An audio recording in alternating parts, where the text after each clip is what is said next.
Audience, great. And for those of us sitting here at the table, just a reminder to be a little bit louder. All right, so getting right down to business, we'll take a look at minutes, and I would entertain a motion to approve the meeting minutes of December 18th, 2025 as written. So moved. Motion by Hank, second by Peter. Any questions or comments on those minutes? Seeing none, all in favor? Aye. Opposed, abstained, and I say yes, so that is unanimous. We also have bills and payroll, and I would accept a motion to accept the bills and payroll warrants as presented. Motion by Danielle, Second. second by Peter. Any questions or comments on those? No. Seeing none, all in favor? Opposed, abstained, and I say yes, so that is unanimous. Our student representative is not here this evening, and unfortunately, TES was also unavailable due to illness, and so we are going to start with the Narragansett Middle School SIP update. And so I welcome you to come and join us here at the table. And you're very famous, but remind everyone, yes, please sit.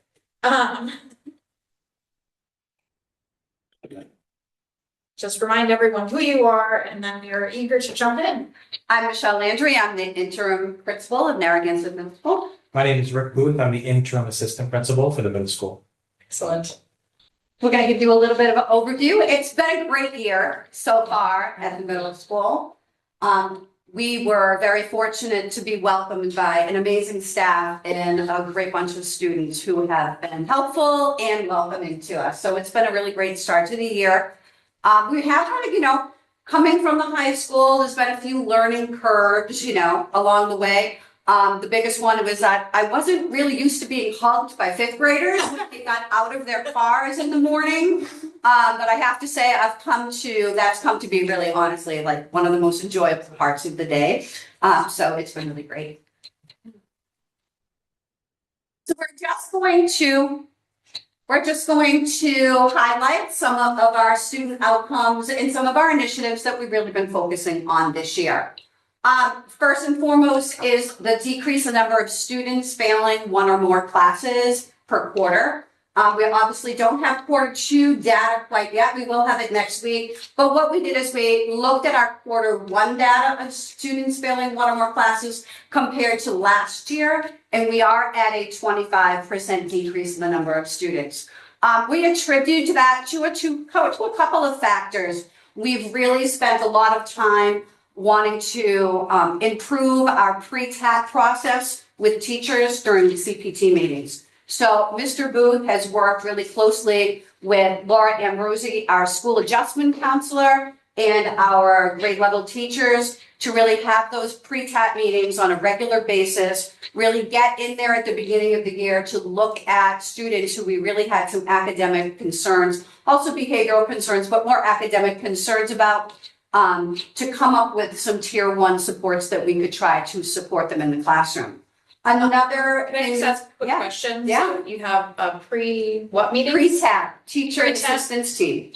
Okay, and you also have CPT. Can you just, Yeah. some of new So school teachers teachers have- help us Yeah, understand sure. acronyms. Yeah, I know, a lot of acronyms. Decode language, we appreciate it. So grade level teachers have their common planning time meetings. So they'll have 3 of those during the week.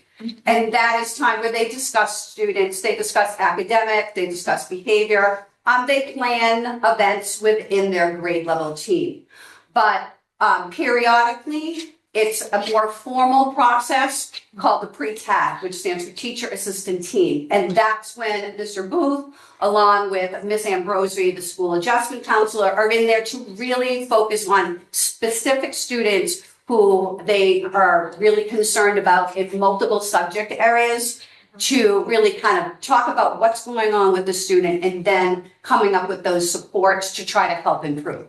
Then they meet back periodically. And then when they are feeling like it's really, these tier 1 supports really aren't working, then we will have a full TAP meeting where we include the same group of people, but in addition with parents there.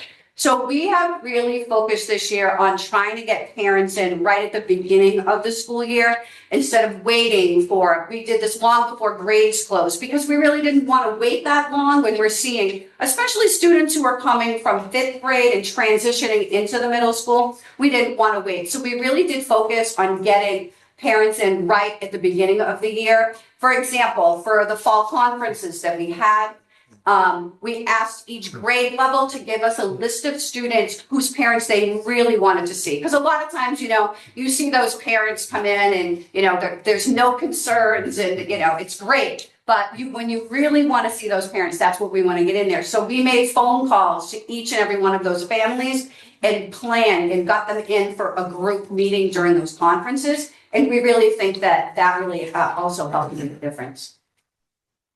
No, thank you. Yeah.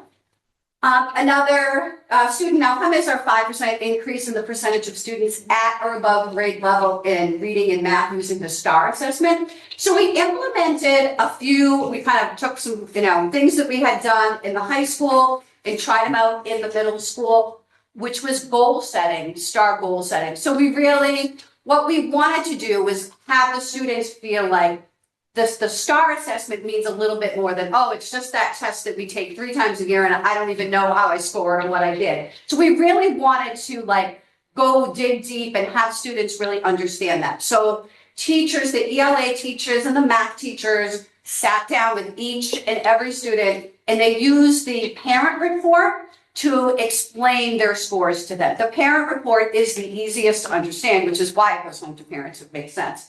It has a little scale at the top and it shows you where you scored and there's, below and at and above. So it's really easy for them to understand. And so the teachers took those benchmarks, district benchmarks, and really set goals with the students. So that's something that they did and they're going to be doing again this week because the second round of the middle of the year STAR assessment opened up today. So we also shared individual student data with parents. So those parent reports, those went home to the families, and then we shared our school-wide data via our weekly memo. We decided again to try contests. Contests always get kids excited about doing something. So we did what we had done in the high school, which is if your scaled score on both assessments rose by 1 point or more, your name got entered into a raffle for gift cards. So the kids were really excited about that.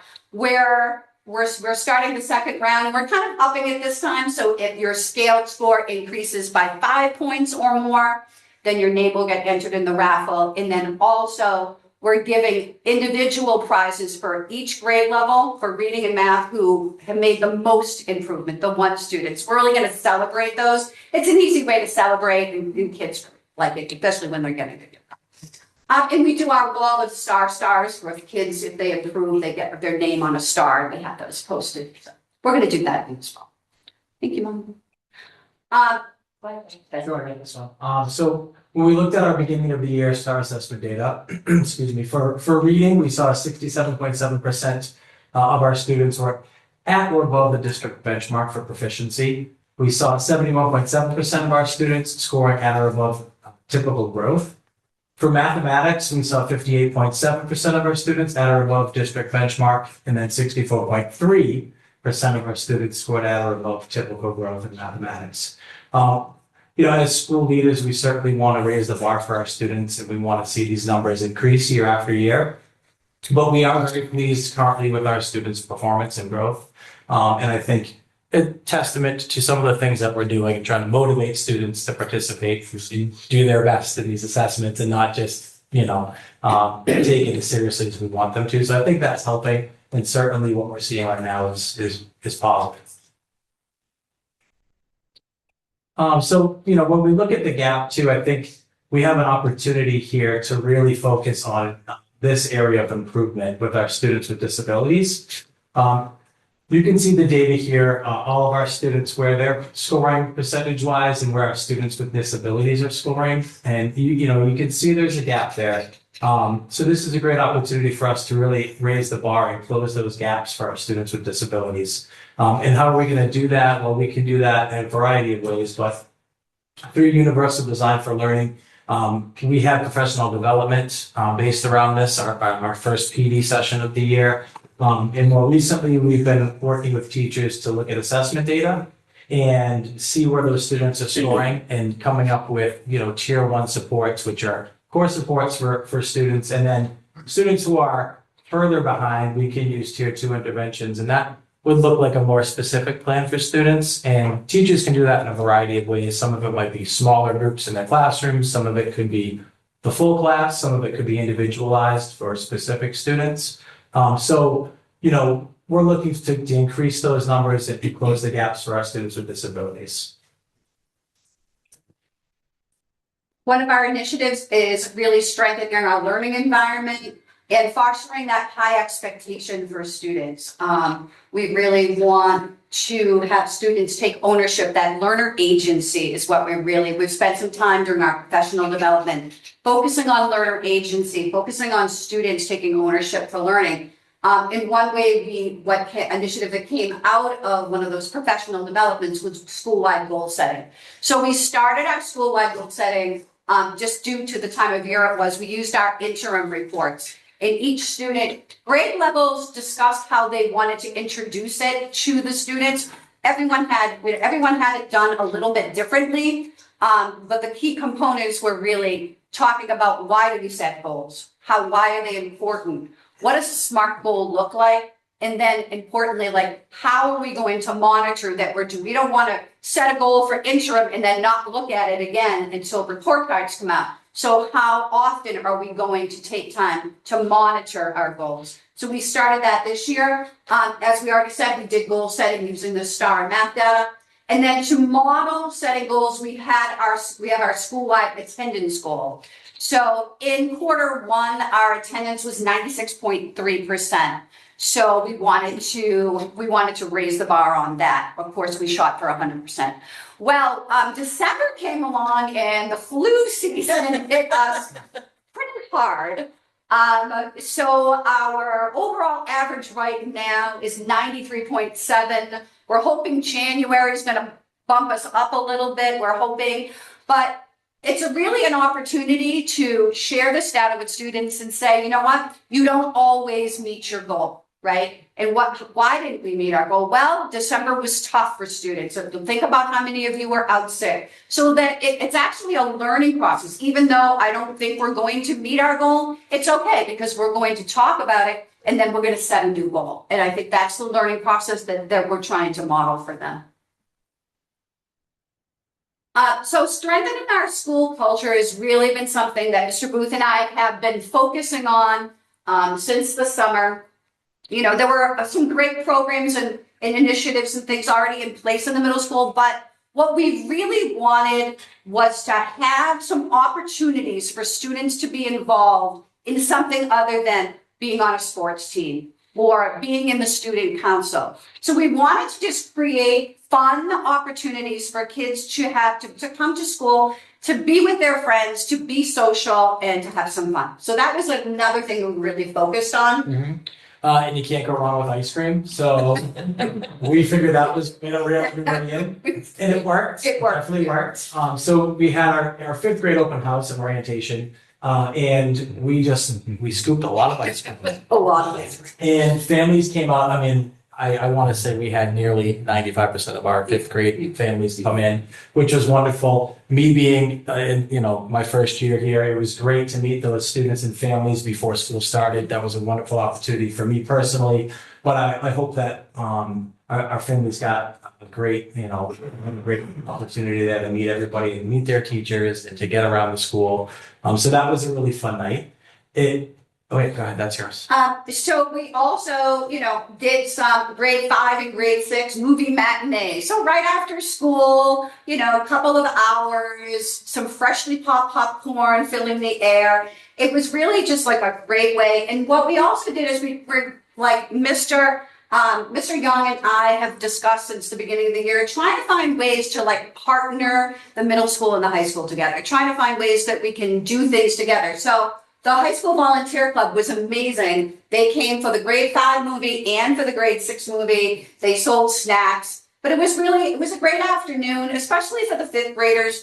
You know, they were there with their own money, and it was probably the first time they were ever going to a movie without a parent or a guardian with them. And they got to sit wherever they wanted. And it doesn't sound like a lot for a fifth grader. It really was a lot. They just loved it. They had such a great time. So that was just such an easy thing. So we did that with the sixth grade as well. Like I said, the high school volunteer club came too. It was great. So we had an anti-bullying spirit week. I know this has been something that the school has done in the past. We tried to kind of to build it up even more, and we had something going on every day. We had a challenge as well for students. You can see on the bottom, you know, so Monday through Friday, we had different challenges. Students got into this, they loved it. And I think the more students, as the week went on, the more participation we saw. So, you know, Monday was kind of, kids were feeling it out. And then as the week went on, we really culminated this with our laser light show, which was awesome. I think my hearing is still kind of hurting from that, because when you get, you know, 350 middle schoolers in an auditorium, They were singing at the top of their lungs. the It was just sound, amazing. it was like deafening, but it was wonderful. They had such a great time. The company that came in to do the light show was incredible. And, you know, obviously the theme was anti-bullying. The theme was how to speak up for yourself, how to advocate for yourself and for your friends when you see something or hear something that is considered bullying. So that was great. So another thing that Mr. Booth and I did is we put out a suggestion box at the beginning of the year. Well, that was fun. So we did do some of the suggestions that they had. My favorite one was a school-wide hide and seek game, which I think would be fabulous. But we focused in on the two fifth grade teams who really wanted to start their own club. And so we had two girls knew how to crochet and the rest of them didn't. And they all wanted to learn. And then we had one student who was advocating for his book club. So they meet every other Tuesday and they do their thing. And I just literally sit there and I don't do anything. They just run their own club. So it's a great opportunity, another fun thing that they do. It's just, with the high school, we also did Warrior Fest Student Council. Ran a booth this year for Warrior Fest. So it was like another thing that we're trying to do, just to include the students with the high school students whenever possible. That was a fun day. I wasn't really imagining that the darts were going to be actual real darts for the dart game, but it all worked out fine. I was a little concerned at first, but it was fine. It was fine. They had a big enough target. So we want to give a shout out to our sports teams now. Our cheerleaders have been crushing it. They pretty much come home with a trophy at every event they go to. Midwatch champs again. So shout out to our cheerleaders. We have our undefeated girls field hockey team. So I think the future is very bright for these girls, because they're going to be competing against the same schools and same grades. And I think when they get to in high school, watch out. They're going to be bringing home some trophies too. Our boys soccer team was 4-9-1 this year. We had our girls soccer team. They had another really good record. And I got to make a comment about this picture. It is epic. And, you know, if you're an opposing team, you don't want to face this team. All right. So I got to give credit with credit. Especially the two coaches. Yeah, you're not going to mess up. Right? So we had a football team with a 5-3 season, a solid season for the boys. And our middle school band performance at the winter concert, I think that was my favorite event of the year. If you were there, the energy that the middle schoolers brought to this concert was epic. They were so excited for the high school students to play. We literally had to tell them to simmer down because they were so excited for them. So that was a really great night. And then last week we had, again, working with the high school, we had our grade 7 and 8 semi-formal snowy white dance. Yes, Erin, you can jump in if you'd like to. It was a fun night. It was definitely the first time that many of these students have ever been, first of all, dressed up for the semi-formal and then at a dance. So it was really cute.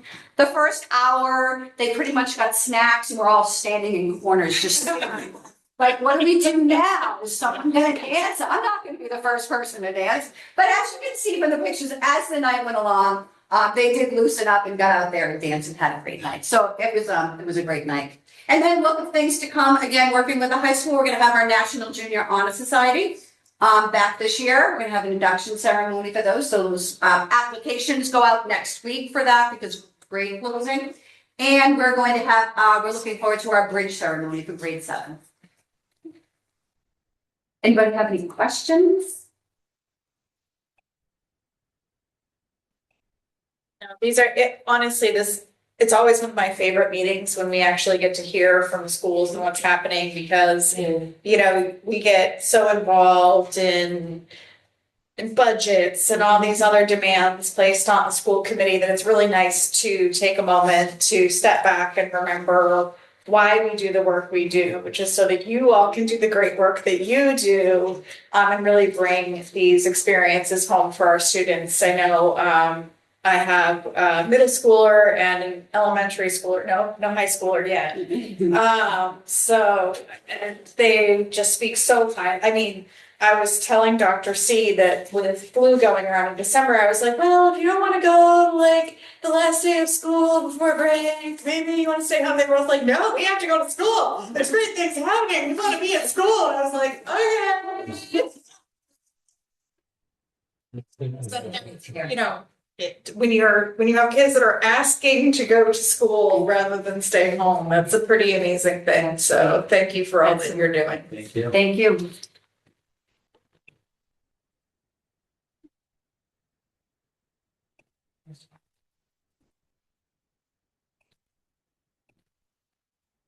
All right, welcome our next visitors to the table.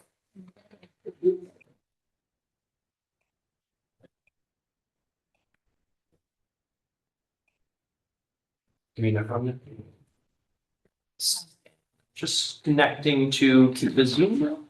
Good. Keep it. Keep up. It's just testimonies.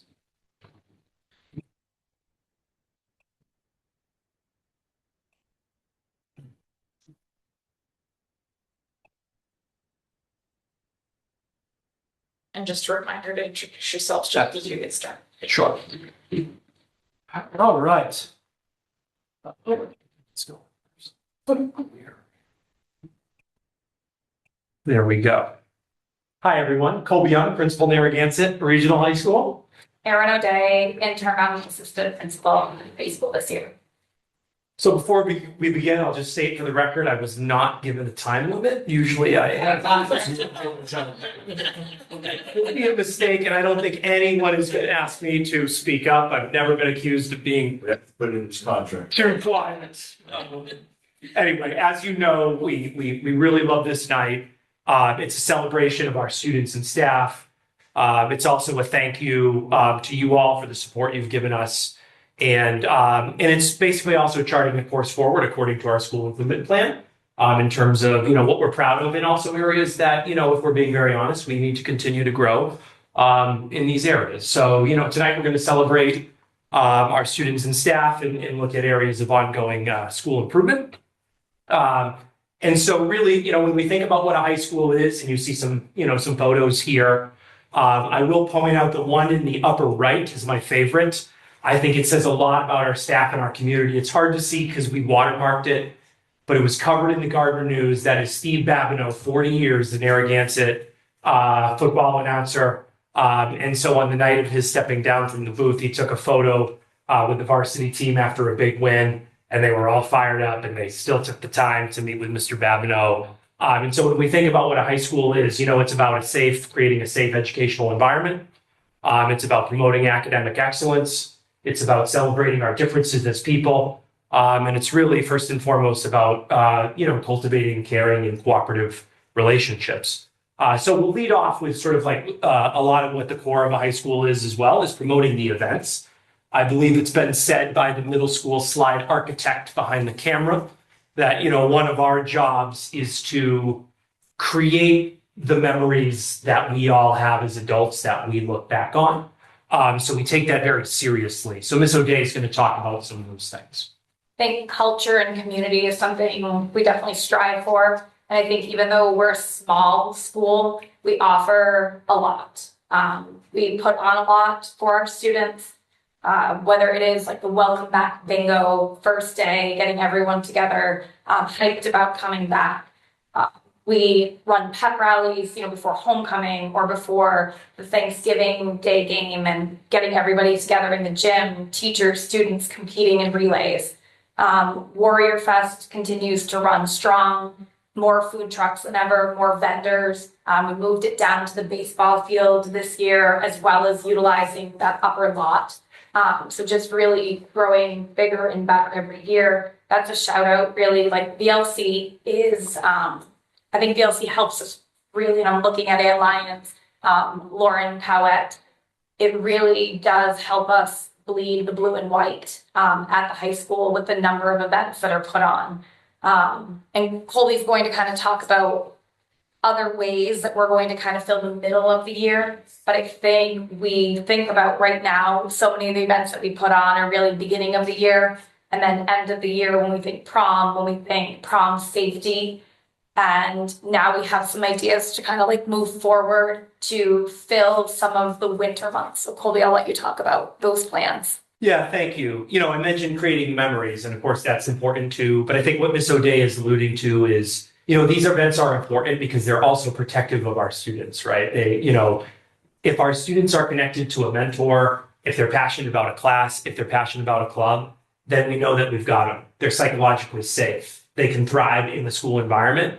So these events are not just about positive culture, but they're also about safeguarding our students. So one of the things that we've noticed over the years, and we live in New England, so weather is the real deal around here. It makes us hardy, but it also makes it a little challenging to put on events during the winter time. So we do a great job bookending what we do for our students during the fall, with homecoming, with Warrior Fest. We put on, so many senior events and events for upperclassmen and all students toward the end of the year, and of course athletics throughout the year. But we really do have a little bit of a glut during the winter. And so one of the things that we've been very intentional about, and Ms. Landry and Mr. Booth mentioned this, is trying to really make sure that our winter months, when we are in the, there's less sunlight, and we're really promoting, activities for students. So Ms. Landry and Mr. Booth mentioned that collaboration that we had, the 7th and 8th grade semi-formal. We're also putting on, and I don't want to spoil too much because I am aware I'm on camera, but we are putting on a basketball homecoming this year because we have such strong attendance at our football games, right? We also want the other sports to, enjoy that fan participation. And of course, filming the gym is a major event. And so one thing that VLC is putting on in addition to the basketball homecoming this year is a roller skate glow night.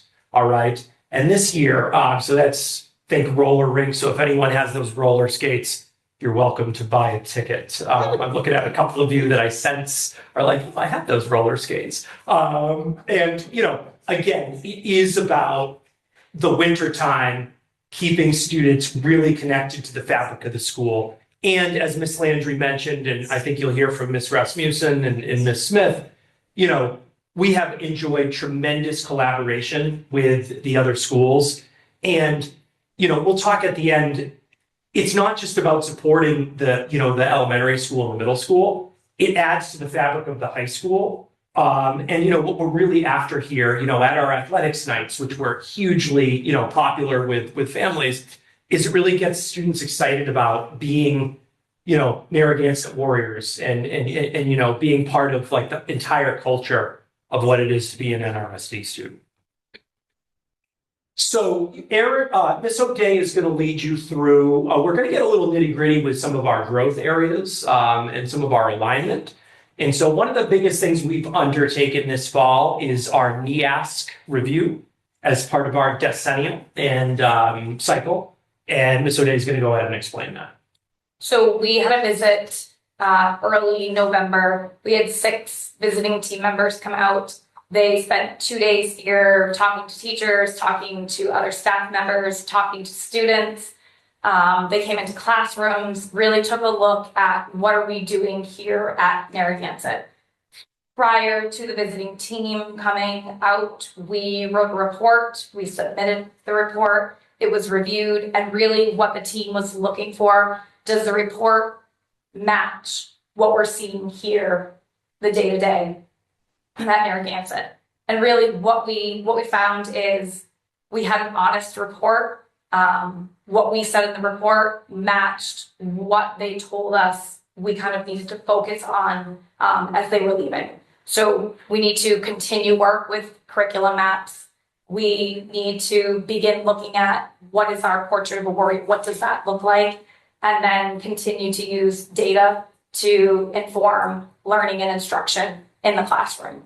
But the one thing, the big takeaway that they wanted everyone to hear is that for a small school, we definitely have a lot, we offer a lot for our students, and also that really we care about our students. They felt a really strong sense of culture and community being here for the 2 days, talking with students, teachers, really like immersing themselves in what we're doing. So that was a nice takeaway. So these days, NEASC accreditation is not necessarily a common thing. So if you were to take a tour around local area schools, not all are accredited. So we are one of the few schools that are accredited locally. And as Ms. O'Day mentioned, you know, these visitors were from Connecticut, all around New England, and they could very well be from schools with significantly more resources, bigger schools, different, you know, cultures, et cetera. So it's an honest review from folks that are outsiders, really taking a hard look at our school. And the nice thing about it is that we really, we are who we think we are, right? There were no surprises. And that's really validating because, of course, we work hard and we solicit the input of our staff and community. But sometimes you don't really know until you have folks from outside saying, yes, we're seeing similar things to what you were seeing. So we were excited about that. So to kind of delve in to what is in our school improvement plan that aligns, of course, to our strategic initiatives, and then what NEASC also noticed are sort of, you know, if you look at the top of our slides, I will not reread them to you, but we do have an, you know, an initiative, of course, to revise our curricula. So over the last couple of years, what we've been engaged in is last year, really, as you know, focused on universal design for learning, so UDL. So we really have taken a multi-year intentional approach to basically making our lessons effective so that teachers are teaching to all learners, right? Learners can own that and they have multiple access points, and getting those skills and understandings for our staff and our teachers to bring them to students. Now we're making them visible and really mapping them out in our curriculum map work, which is also aligned to our school improvement plan, and then also what NEASC noticed, right? So the idea is, you know, if you look at the center of our diagram here, the number one way to make a school effective is the day-to-day teaching, the collective efficacy of teachers. So we know this is a thing that schools know. So our professional development and our work moving ahead is really, of course, focused on that. And that work is ongoing, literally as we speak. So one thing we're also excited about, Ms. O'Day mentioned this portrait of a warrior. And, you know, there are schools that have a vision of a graduate or a portrait of a learner. These are becoming more common. And of course, the state, as some of you know, they are pushing this as well, the state of Massachusetts. So as a couple of districts are doing, we have decided to embrace this along with the district as a district-wide initiative. So while we're doing the work of making our lessons accessible to all students, we're really soliciting the input of our community members. So you all may have noticed over the last week and a half or so, surveys have gone out to our community members, and that's just not our families. Those are our higher education partners, those are industry partners, basically anyone who has a stake in Narragansett Regional High School students. We want to hear from them so we can take that feedback into consideration, you know, when we're revising our learning. So that really aligns to our initiatives for engaging our community. And we do expect to have, you know, hundreds of responses, and we will absolutely be making time available for all our students to take this survey as well. So, you know, kind of, if we're looking at, in respect to all of this, how are we doing? And don't think I can enlarge this, so I'll sort of talk you through it. You all have invested in us over the years, and we appreciate in really 8 different structures that some of which you know well. So the pre-TAT meetings, those teacher assistant teams meetings. So to just remind everyone, those are grade level meetings where teachers are talking about how they can support all students. Also the meetings with families and more concentrated meetings through the teacher assistant meetings. Also our Project Lead the Way courses, which are hands-on applied learning. So those are classes that have, like labs as crime scenes and students are learning about science. So applied learning, hands-on learning. Our therapeutic setting, right? So you all know the Thrive program. So if a student is outplaced or they need support coming back in a therapeutic setting, we've got a program for that, right? If students need vocational technical training, now, of course, we have the MVP program in partnership with Monty Tech and, of course, Fitchburg and Gardner, right? So now we have vocational coursework for our students again. Our early college program, which, of course, and that's been highly visible, where students can earn college credits free of charge. And I'm, aware I'm talking with our community members as well to make sure they're aware. And of course, you're aware, we've mentioned before, and we're going to talk a little bit about our academic coaching program, which is kind of where we're going to drill down a little bit here tonight, which is, okay, so we have all these programs, right? What happens when students are struggling? Because we know that we have some that are struggling. What do we do? Okay. And so what these programs have done for us is to just give you one quick number. We've reduced our failures from end of last year to the beginning of this year by 4%, which is, of course, an initiative. We still have a lot of work, to do. But reducing our students that are struggling to pass classes is, of course, important to us, right? And what we know is that we're really well aligned. You're familiar with our SIP, you're familiar with our DSIP, and we just reviewed NEAS. So we feel very confident that in every direction, from central office to the school to what others are seeing, we really are pulling in a really focused and unified way to support our students. So we're going to talk you through kind of an area that exemplifies, and you saw this a little bit with the middle school as well, how we're really focused in that direction. So similar to what the middle school presented, this is our STAR data for the beginning of the year for all of our students. And then if you were to pull out our students on IEPs out of those numbers and look at them independently, you can see the top line is all of our students that are at or above the benchmark where they should be. And our students that are not on IEPs, that's the second row. So if I'm reading left to right, 78, 75, 87, and so on and so forth. And then you see a big differential with our students with disabilities. So our students on IEPs, right? So that you see that tracks at both the, in reading and in math. So this is very much highlighted in our SIP that we need to look not only at supporting all students, but we need to take a really intentional look at how specifically we're supporting students with disabilities. Now, the one thing I do want to say about this, as a proud principal, but really earnestly, right? Sometimes I spend my Friday nights seriously looking at accountability data from around the state. So if you don't do that on Friday nights, that's fine. We get it. I understand. My wife actually likes it. She's like, oh, you're looking at accountability data. That's great. I get to watch my programs. But, we do that because we really want to know how do we do it in respect to others, right? And one thing, if you take a tour around the state, is schools across Massachusetts, it's the commissioner's one of his number one priorities, right? They are struggling to figure this out. And so in that sense, Narragansett Regional High School is not atypical in any way, shape, or form, but we're Narragansett. We can figure this out and we can support these students. And so make no mistake about it, we've got a plan. And this is kind of where we're leaning in. So Ms. O'Day is going to walk you through this.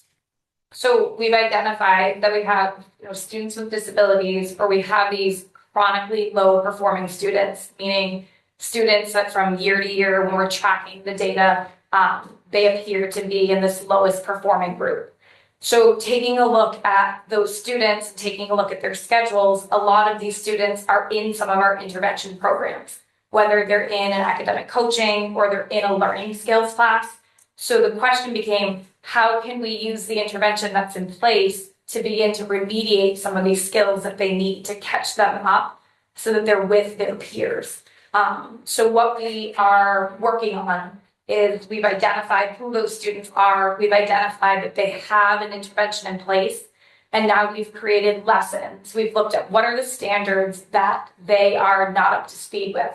And we've created lessons to basically kind of target that standard, help students catch up. And we're going to push those lessons into the academic coaching and the learning skills classes, remedial lessons to get those kids, back on course, catch them up so that they're with their peers. So we are very close to being, what the state would call a school of substantial growth, right? So that's our target, right? We want to get better substantially for our students. And we have all of these programs that we ran, these 8 different structures in place beyond the trying to strengthen the core instruction, right? We have all these programs. So we're very much, our SIP is aimed at really leveraging these programs and making sure that they're working for all of our students. So you're going to, the high school is going to continue to innovate. You're going to hear about some new things we'll talk about at the end. But we are very much, focused on trying to make the structures that we have work for students and sort of pull everything, because we want it to be a great experience for all students. And so we feel like we can do it, right? The work is hard. Schools are grappling with it across the state. But the good news is, NEASC, our SIP and our DSIP, curriculum mapping, UDL, and understanding by design that we're doing, the lesson building and curriculum mapping, these things can help us get there. Additionally, we're going to be really leaning into our community through this Portrait of a Warrior and setting up for our students and our community. What does it mean?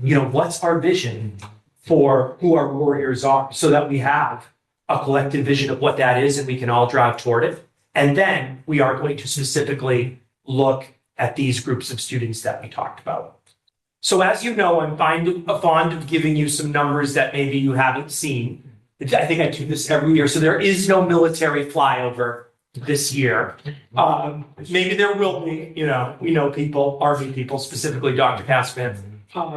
But we'll end with these and hopefully this puts some wind in your sails and it is a big thank you. So you've supported the MVP program. You should know that we have 100% enrollment in our Montechusett Vocational Partnership Program. Gap Day, remember that event where we have organizations from all around. We have police, fire, community organizations. We have 14 or 15 vendors. Ms. Lyons is the real architect behind that. That's all about safeguarding students during prom and graduation season. We're now in our 5th year of Gap Day. We've always had Prom Safety Day to be clear, but the scale of it I haven't seen elsewhere. That's a credit to Ms. Lyons and a credit to all of our community partners. We'll message that out, swing by on a Gap Day, school committee members and community members. It's pretty special. Warrior Fest. It's hard to count the gate at Warrior Fest, but 1,000, give or take, at least it feels like 6 years of Warrior Fest putting on this event. That's Varsity Letterman's Club. That's Miss O'Day. Because of the Fredette family, we gave out 14. Thank you for approving our Washington, D.C. program again. The school district gave out 14 scholarships to our 8th graders going to Washington, D.C. to learn about our civics and our government and just be invested citizens. That's the first year we have given out scholarships of this type for the DC program. This stat is pretty staggering. Our early college program, you all know it's successful, but we offer 528 credits free of charge to students.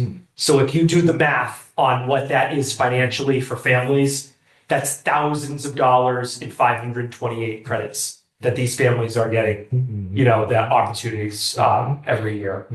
Lastly, thank you for approving the Italy program, NRHS in Italy program. So we had a call earlier this week, and The stat is actually higher. We had 100 families sign up to get information. And as of tonight, we had 20 families already signed up from that program. So the interest is pretty staggering. It's something that clearly the community has been waiting for. And we feel like we have a really strong game plan for making this part of the menu of, opportunities, like immersive learning opportunities for our students. And the last one is my favorite. So at the concert that middle school mentioned. So first off, the collaboration between the schools has been really outstanding. And we had full house if you were at that concert. And that is as much to do with the middle school because they had so many students there and they were absolutely fanning out. Like Miss Landry said, we had to tell them to simmer down absolutely. And part of me was like, I love it, keep going, don't let all go second place, right?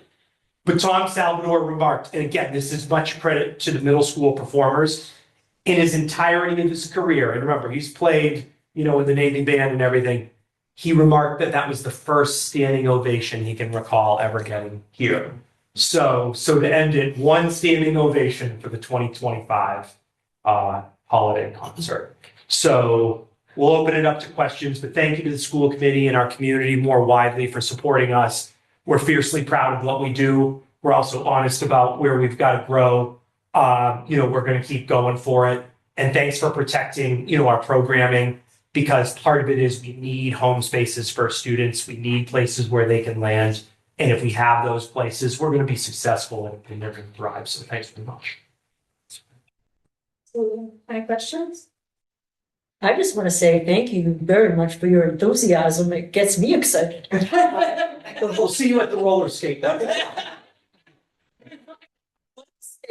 used to go roller skating. Where are they going to roller skate, in the gym? Yes, we're bringing out a floor. So if you're worried about the gym floor, we're bringing out a floor to protect the gym floor. Yeah. So that's where we're bringing it. That sounds so exciting. And that's going to actually be open to all of the schools. So we're going to have timed release of when students can participate so that the high schoolers aren't dominating the floor space when the TES, so we're really excited. We haven't done something like this in recent memory. So we're excited. Yeah. Gonna have the people there to do light show and everything too. Glow sticks, the whole 9 yards. Yeah. Yes. Sounds great. Yeah.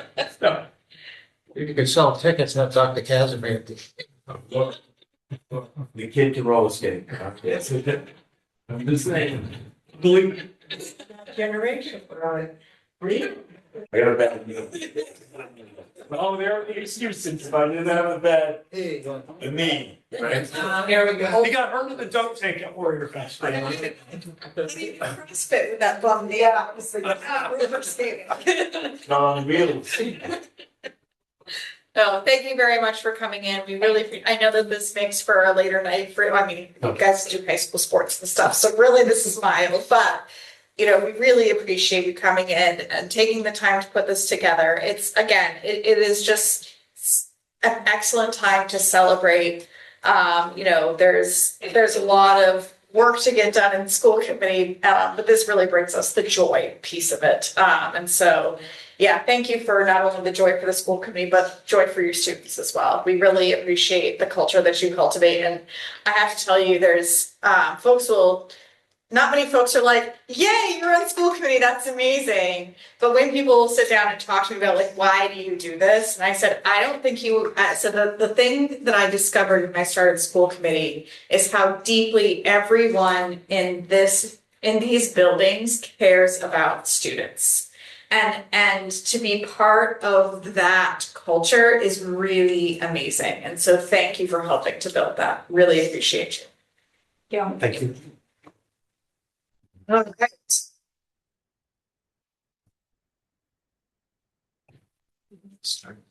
Looking at our agenda, I'm assuming we do not need any public input for this evening. Unless you want to say something, Mr. Bennett. No, all set? All right. I said I would be quiet, so. I did. And NDEA is not present this evening, so we will go right into our budget update, starting with MSBA. So just for folks' information, Templeton did vote yes for the budget, and so it is, the Phillipston vote is today, it's tonight, if you haven't gone out to vote yet, yes, right now, it's still open. So I'm hearing good things about numbers of folks that are voting, so, you know, thank you to everyone who got out and made sure that their voice was heard. I know it's tough to make time for a single ballot question, but it's really important to the school district. And so we really appreciate, you getting out there and getting that done. So we will have more results after, those ballots close this evening. And I will hand it over FY 26. We're holding our own. Our bottom line isn't quite as high as I would like it to be this time of year, but we're doing okay. There's no, there's a ties, there's, like, town package services you do have with like last year. It's something different that sale, so there's values, people have contacts with.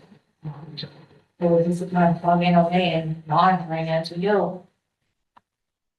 And FY 27, we've started to look at numbers, but just pulling things together, waiting for, if you want to talk a little bit about what we heard from the state and what we're waiting on from insurance, that would be great. Yeah, so insurance, I have it estimated at 15%. They're supposed to sometime in February look at those numbers and make a decision, hopefully. It's bad all around for insurances. I'm hearing, Maya has like between a 20 to 25% increase coming their way. So if I have 15%, maybe I'll be happy with that. Maybe that's better than what it would be. I don't know. I really wanted it to be more like, didn't want it. I reckon I have like around 10 and but we'll see what that comes in at. And I'm waiting on one of our like group insurance assessments for our retirees. I got one of our numbers, which was just shy of 10%. And the other one I have budgeted at 10%. Hopefully it comes in within that and stuff. So hopefully we'll know by the end of the month. Yeah, a couple of weeks, and then the state will release their numbers the end of January, so. I mean, we're not expecting to have any excess chapter 70 because our enrollment has decreased, so we'll be held harmless. So we just see what they do with everything else. And just as a reminder, in 2 weeks at our next school committee meeting, it's a little bit off schedule, but we wanted to make sure the school committee had a chance to take a look at some initial numbers. They won't be fully finalized because we won't have had everything from, well, we'll either be just getting hit with the state's numbers or they'll be coming in just after that. So we'll be taking a look at those initial numbers together in advance of the multi-board meeting. That is the following week, that first week in February. So just setting some expectations there. And yeah, so we'll be looking more at that. And then business managers report, anything to call out? Kind of over and over. That's, yeah, it's all there. Okay. Municipal representative, just an update for folks, that meeting did happen on January 6th, and Templeton town administrator, did I get it? Yes. Yes, town administrator James Ryan will be sitting with us. So how that works is once we get into negotiations with the UFCW, there is a municipal representative from one of the towns that will join us for executive sessions where we talk through updates that are happening with the progress of those negotiations. And then they will be one vote of 9 as opposed to the typical vote of 8 that we have. And so they join us for that final vote for the contract. So that's the role that they play. So executive sessions for updates. So it's just the folks who are on that subcommittee that sit in the actual negotiations. The municipal representative joins us for the school committee executive sessions and then is there for the final vote. Curriculum and instruction update. Did you have anything you needed to share? I know that we had sort of talked about It's really was about the schools today. All right. Thank you. I mean, you know I want to. I mean, resist. And then surplus items, none this evening to go through. There are some items on here, but I'm guessing that those are just left over from this time. Okay. And then Dr. C, I will send it over to you for your superintendent report. Thank you, Madam Chair. So just a couple of things. This is the time of the year that really the budget, we kick off. Really trying to figure out once we get the numbers from the state, which they say that with the 26, she has to release them by the 29th. So we should have them in the next couple of weeks. The inflation factor will also be released next week, probably January 22nd, they think. So, so a lot of those numbers will start falling into place. And as Anne Marie said, we're really just waiting on the insurance number, to really be able to lock in and see, where we go. I think that we have the chairs meeting at least once a month. I think that's a good opportunity for us to kind of talk through some things before, kind of everything gets moving. So, we had a good discussion. This week. Monday. This week is month ago. It was Monday. So long ago. On Monday, and we'll continue to have those conversations. Want to talk about enrollment just a little bit. So, as we've discussed, we're roughly 70, 75 students lower enrolled than the year before. And 30 plus of that 70 some odd number was kindergarten. We were 30, 34, 35 at that moment in time, lower than we normally have been. So, as I discussed before, you never know if that's a trend or is it just a blip.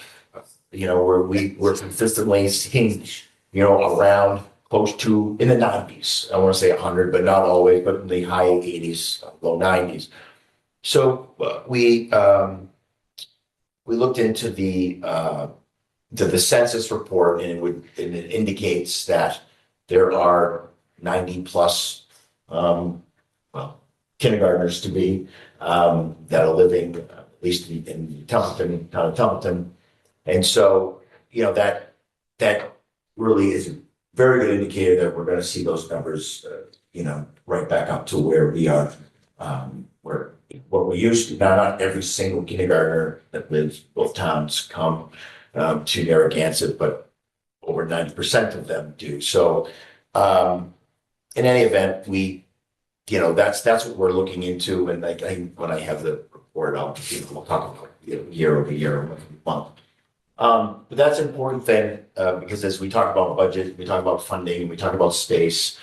That's going to play a pretty big part this year, and we think early next year into the school year, because the Templeton, the Baldwinville housing will come online somewhere, I think early to late fall, from what I can understand. We are in great communication with the town of Templeton, the town administrator, James Ryan, about, where can we access that information when those families are selected, so we have a good idea, or as early as possible, that the number of kids and the ages, because if they pool in a certain grade or school, it creates different problems. So we want to try to be, as proactive as possible, and we are. So as soon as that information starts to be known, we won't know names, but we'll know ages of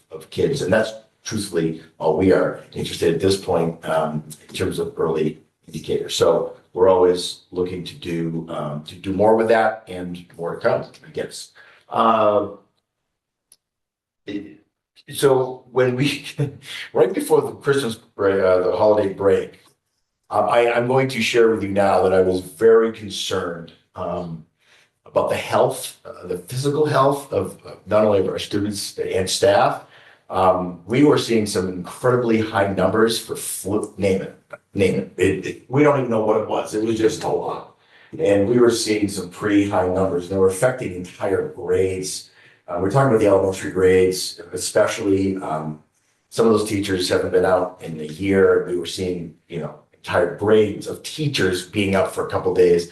So we were close. We were close in terms of capacity and just getting through the week. So we left sick. The good news is we came back very healthy. So thus far, we're not locking, I guess this is plastic, but we've come back very, very healthy. And, want to thank the custodial crew for that because they really had to do some deep cleaning during the break, and the misting and all of those things will continue to happen when needed. So I just want to shout out to the custodial crew who just do a ton of great work, but they keep these buildings clean and help tamp down, hopefully, any type of major outbreak of the ick, if nothing else. We're in the middle of our middle of the year assessments. That's pretty much what everyone is doing at this point in some form or another. So we'll probably have that to actually talk about next year, or maybe. What do you think? Hopefully. Yeah, maybe. So we'll have a good indicator then. You saw some great presentations by the middle and high school, and which I was listening to all this and it made me reflect. In my first year, we had NEASC, which was 10 years, but they reported out, and it wasn't such a great NEASC.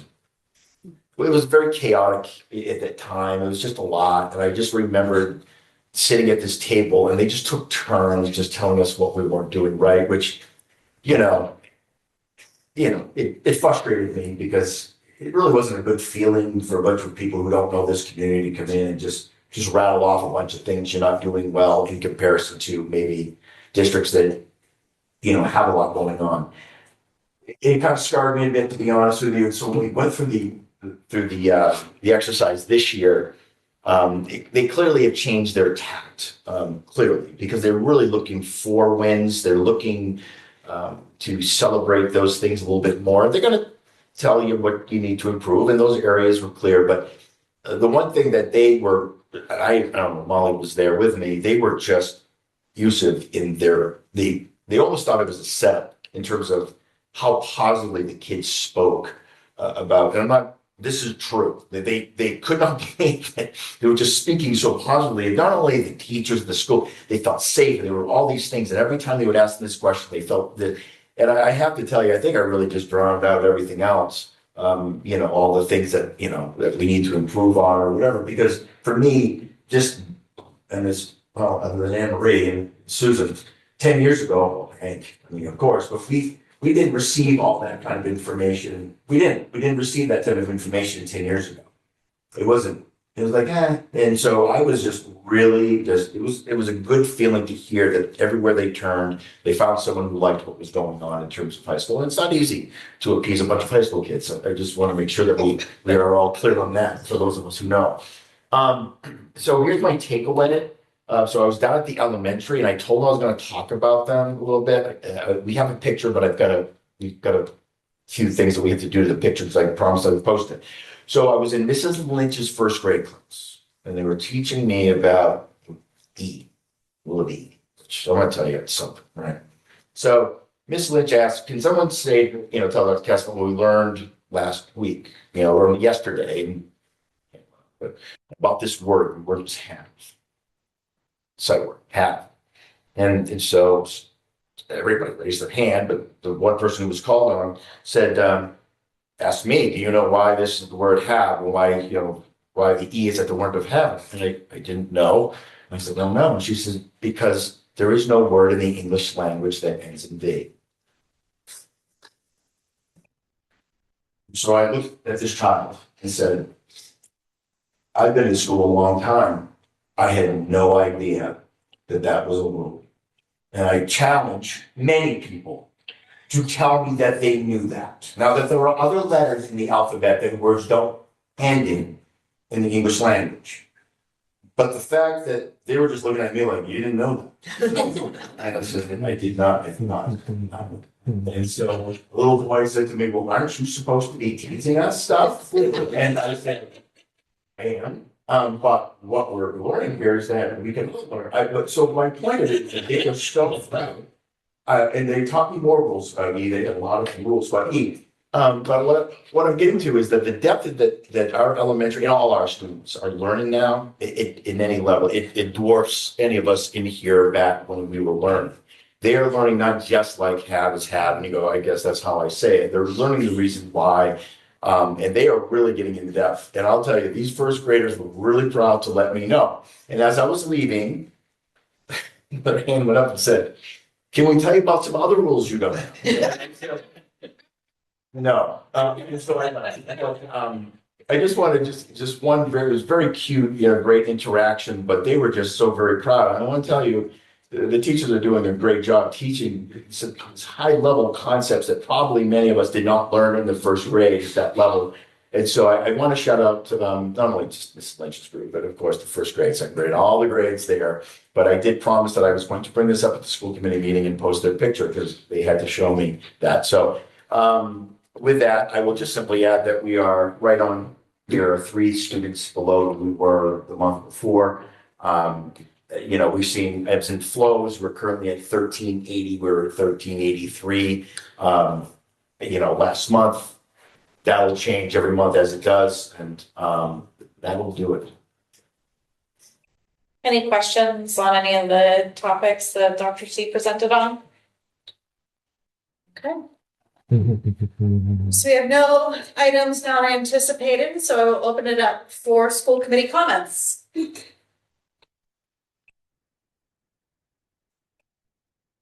All right, we've made all the comments we need to make. All right, so finance and facilities, we did have our meeting on the 8th. So just, kind of getting back into the grind of things. Definitely, just a quick overview of much of what we already covered tonight, MSBA, things that are coming in and impacting the budget, all those important topics. Am I missing anything? Hank or Sylvia? I think I covered it all. Yeah. District operations. We did not have a meeting this month so far because I forgot to post the agenda with enough time to allow for it to be mostly 48 hours before the meeting. I did learn something from the experience though. It's always important to learn from it. I do not trust myself to remember to post, so I have about 18 alarms now to make sure that I post the agenda with enough time. So we're either going to reschedule or just jam pack our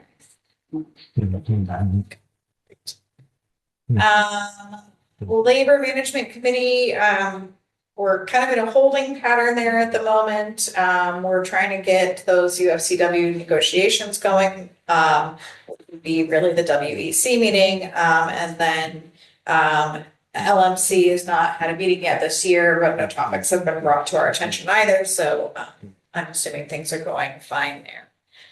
Bill is the CPAC liaison, so we will move past that. Sean is the PTO liaison, so we'll move past that. So Student Advisory Council, any updates for us, Peter? Okay. No updates. All right. Legislation, anything for, no, nothing for the night. Okay.